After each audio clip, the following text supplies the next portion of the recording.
पिंपरी चिंचवडच्या वाकडमध्ये आता पोलीस स्टेशनच्या हद्दीत तोडफोड करण्यात आलेली आहे आणि पोलीस स्टेशन हद्दीतच कोयत्यानं 5 ते 6 वाहनांची ही तोडफोड करण्यात आली आहे। रील्स बनवण्यासाठी गाड्या फोडल्याचं उघड झालंय आणि या आरोपींविरोधात गुन्हा दाखल करण्यात आलाय।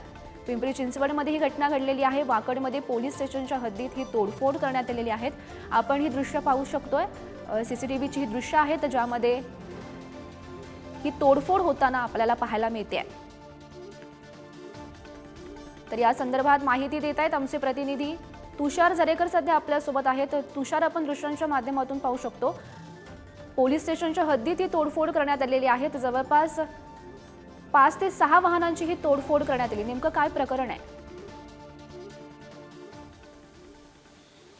नक्कीच गौरी, एकंदरीत जर आपण पाहिलं तर आजपर्यंत अनेक ठिकाणी खरं तर गाड्यांची तोडफोड होताना पाहायला मिळाली होती। मात्र आता तीच तोडफोड डायरेक्ट पोलीस स्टेशनच्या द्वारात खरं तर केली जातीये। गेल्या काही दिवसांमध्ये जर आपण पाहिलं तर पिंपरी चिंचवड असेल, पुणे असेल, पुणे ग्रामीण पोलीस असेल, यांच्या हद्दींमध्ये कोयत्याने गाड्यांची तोडफोड करणे, त्यानंतरून गाड्या जाळणे, असे अनेक प्रकार घडले होते। मात्र पोलिसांचा जाच खरं तर या यंत्रणेला किंवा या गुन्हेगारांवरती नसल्याचं वेळोवेळी दिसून आलं।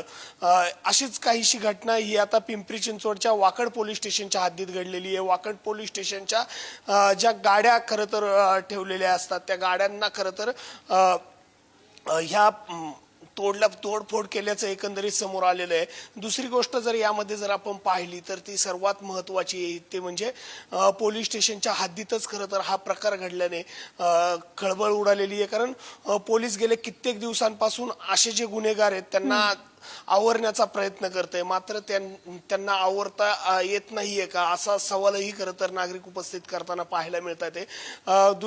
यामध्ये जर आपण पाहिलं तर बाल गुन्हेगारांची संख्या सर्वात मोठी आहे। बाल गुन्हेगार अशा याच्यामध्ये जास्त पुढे दिसून येतात।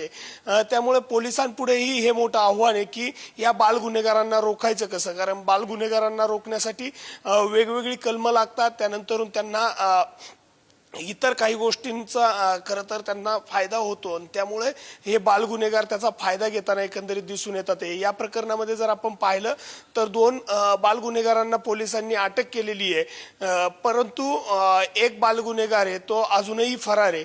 त्याला शोधण्याचा प्रयत्न खरं तर पोलिसांकडनं केला जातोय। मात्र गेल्या काही दिवसांमध्ये पिंपरी चिंचवड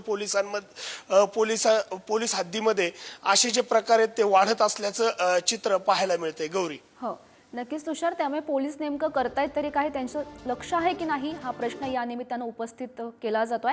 धन्यवाद दिलेल्या सविस्तर माहितीसाठी।